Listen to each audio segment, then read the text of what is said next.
지난 시간에는 일본 아래 비대칭적 구조가 만드는 물리적 성격과 그에 따른 사법적, 미학적 특징들을 살펴보았습니다.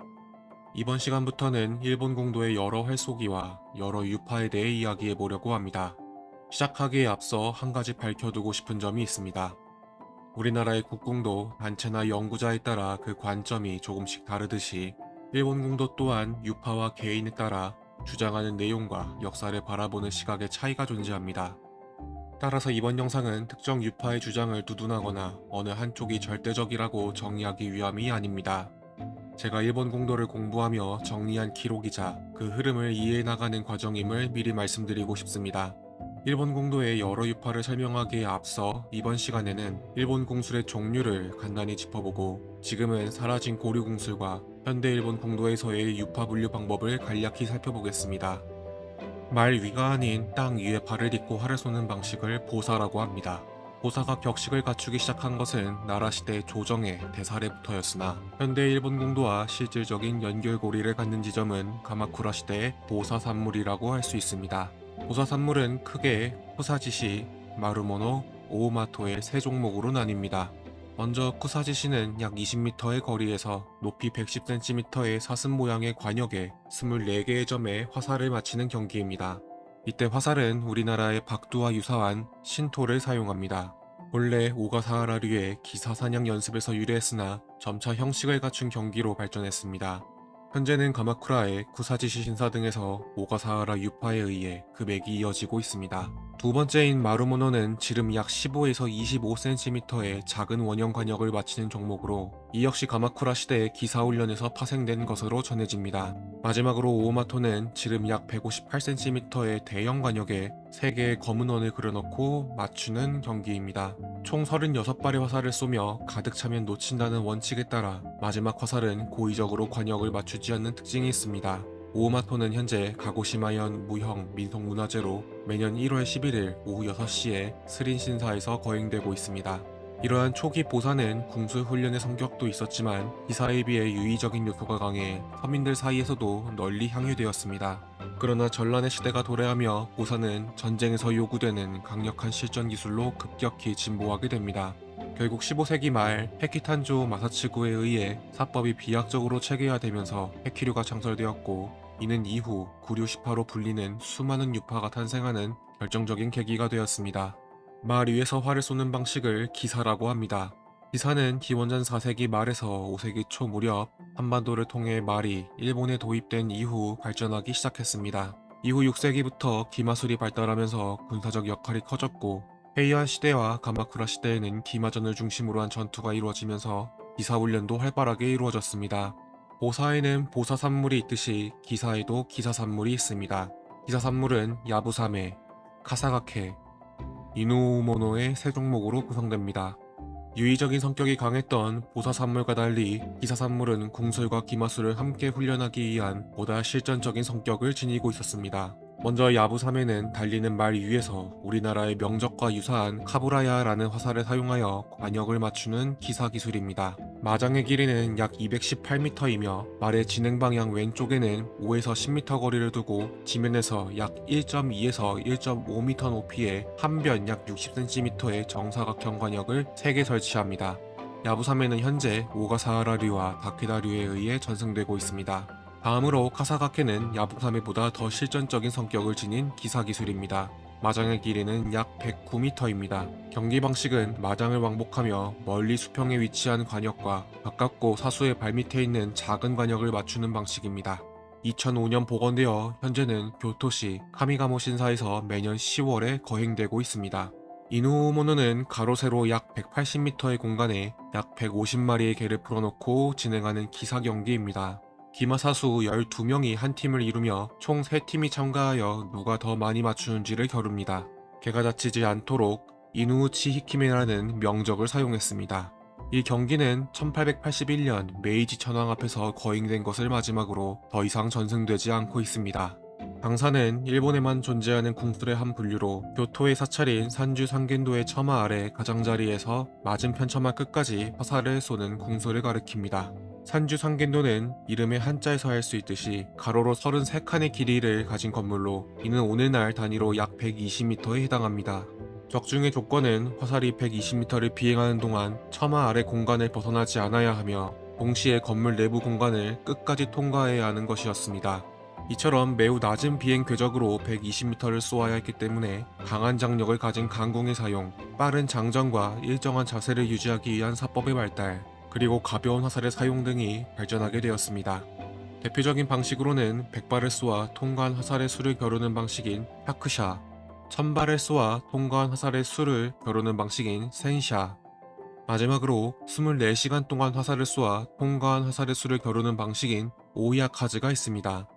가장 유명한 기록은 1686년 와사다이 하치로가 오야카즈 경기에서 세운 기록으로 24시간 동안 13,053발을 발사하여 그중 8,133발을 통과시킨 것입니다. 당사는 메이지 시대 이후 지나친 기록 경쟁, 부상과 안전 문제에 대한 비판, 그리고 근대 일본 공도의 체계가 정립됨에 따라서 점차 쇠퇴하게 되었습니다. 고류공술은 15세기 후반에서 16세기 사이 본격적인 유파 체계가 확립되기 전부터 특정 가문을 중심으로 계승되어 온 초기 형태의 궁술을 말합니다. 야마토류, 카시마류, 야하타류, 헨미류, 반류, 키류, 히도사테류, 타이시류 등 수많은 유파가 존재했지만 안타깝게도 현재는 전해지지 않습니다. 하지만 고류공술은 이후 등장할 해키류와 같은 신류의 형성에 크게 영향을 미쳤습니다. 흥미로운 점은 일본의 고류공술이 우리가 알고 있는 현대의 일본 공도와는 다른 모습을 띠고 있는 것으로 보인다는 것입니다. 그 단서로는 무로막치막 보시기 이마가 류오슌이 남긴 고문원인 류오슌 오조지에서 찾아볼 수 있습니다. 이 기록에는 현대 일본 공도의 사법 및 궁체와는 사뭇 다른 내용이 등장합니다. 왼발 엄지 끝을 관역을 향해 곧게 두고 오른발은 옆으로 내으면 몸은 관역에 대해 비스듬하게 된다. 허리를 비틀어 고정하고 허리를 낮추어 단단히 세운다. 왼쪽 광대가 왼쪽 쇄골 중간에 닿도록 한다. 팔을 에보식 가장자리까지 높이 들어 올린다. 오른손을 바깥쪽으로 비틀듯이 하면 오른손의 팔꿈치 뒤쪽이 오른쪽 뒤 방향으로 당겨진다. 왼손의 팔꿈치 관절을 비틀어준다. 일본 궁도인들에게는 다소 예민하게 받아들여질 수 있는 부분이기도 하지만 개인적인 입장에서 바라보면 이 서적에서 묘사된 사법과 궁체는 현재 한국 국궁의 사법 및 궁체와 상당 부분 공통점이 있다고 느껴집니다. 이를 고려하면 14세기 무렵까지는 일본 궁술의 사법과 궁체가 한국의 궁술의 사법과 궁체와 일정 부분 유사한 모습을 공유하고 있었을 가능성을 개인적으로 조심스럽게 추측해봅니다. 장비의 변화 또한 사법의 변천을 보여주는 중요한 증거입니다. 바로 토모라고 불리는 암가드의 실종입니다. 고분 시대까지 활을 잡는 왼손에 손목에 착용했던 실용적인 장비였던 토모는 헤이안 시대 말기부터 가마쿠라 시기 초기에 이르러 점차 자취를 감추게 됩니다. 개인적인 추측으로는 마르키유미가 스다케유미로 발전하면서 사법적인 부분에서도 변화가 일어난 것으로 짐작해봅니다. 바로 활을 쏜 후 활이 손 안에서 회전하는 유가에리의 발달입니다. 유가에리가 사법적으로 확산됨에 따라 편히 팔을 때리는 현상이 줄어들었고 자연스럽게 토모와 같은 보호구는 불필요해진 것으로 보입니다. 이 두 가지 사실을 고려해 볼 때 일본의 고류궁술은 약 8에서 10세기 이전까지는 유가에리가 없었던 것으로 보이며 헤키탄조 마사츠쿠가 헤키류라는 유파를 정립하기 이전인 14세기까지는 일본 궁술의 사법과 궁체는 우리 국궁의 사법 및 궁체와 일정 부분 닮지 않았을까 짐작해 봅니다. 일본 공도에는 오늘날까지도 여러 유파가 존재합니다.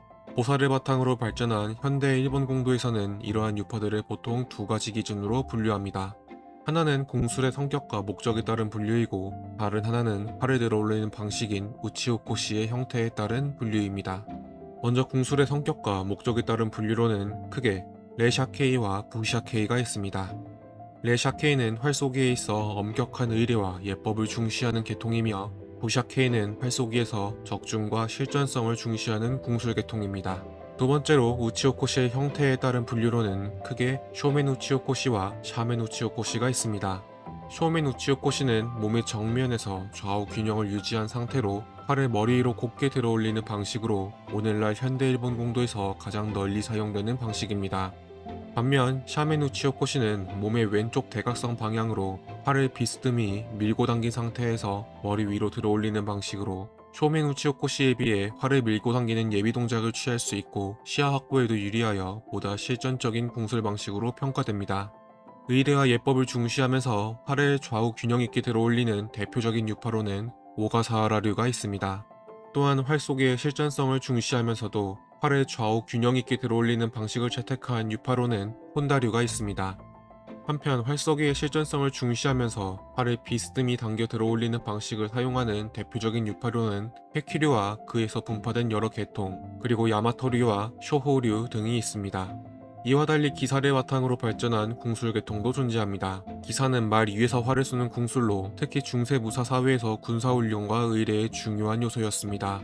이러한 기사 전통을 계승한 대표적인 유파로는 오가사와라류와 다케다류가 있습니다. 오가사와라류는 가마쿠라 시대 이후 무가 사회에서 궁술과 기마예법을 정리한 유파로 야부사메와 같은 기사의식을 체계화하고 무사계층의 예법과 의례를 정립하는 역할을 했습니다.